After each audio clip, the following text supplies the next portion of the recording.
Hi friends, ఈ వీడియోలో నేను లేటెస్ట్గా చేసిన షాపింగ్ అయితే చూపిస్తాను. ఏం తీసుకున్నాను అనేదాన్ని. ఈ శారీ అయితే తీసుకున్నాను, ఇది జాతరకి కట్టుకున్నాను. నెక్స్ట్ ఈ డ్రెస్ ఒకటి తీసుకున్నాను చాలా ఇష్టంగా. నెక్స్ట్ ఇది స్పేస్ సిల్క్ శారీ అనమాట. ఇది ఒక ఇన్స్టా పేజ్లో తీసుకున్నాను. ఇది లోకల్ షాప్లో తీసుకున్నాను ఈ శారీ అయితే. నెక్స్ట్ ఇది కూడా లోకల్ షాప్లో తీసుకున్నాను. చాలా బాగుంది. ఇవంతా అండర్ బడ్జెట్లోనే తీసుకున్నాను. చాలా బాగా ఇష్టంగా నచ్చి తీసుకున్నాను. నెక్స్ట్ ట్రెండింగ్ శారీ అనమాట.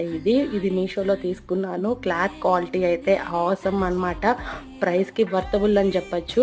ఆల్రెడీ దీని ఫుల్ వీడియో నేను ఛానల్లో అప్లోడ్ చేస్తున్నాను. ప్రైస్ డీటెయిల్స్, కోడ్ డీటెయిల్స్ అన్నీ ఇచ్చున్నాను. మీరు ఎవరికైనా కావాలనుకుంటే నచ్చితే వెళ్ళి ఒకసారి చెక్ చేయండి. అండర్ బడ్జెట్లో అనమాట. చాలా బాగున్నాయి. ఖుషి కోసం అయితే ఈ ఫ్రాక్ ఒకటి తీసుకున్నాను. నెక్స్ట్ దీంతో పాటు టాప్ ఒకటి, జీన్స్ ఒకటి, నెక్స్ట్ ఉజ్వల్కి కూడా కొన్ని తీసుకున్నాను. అన్నీ అండర్ బడ్జెట్ అనమాట. చాలా బాగున్నాయి. For more videos please subscribe my channel. Thank you.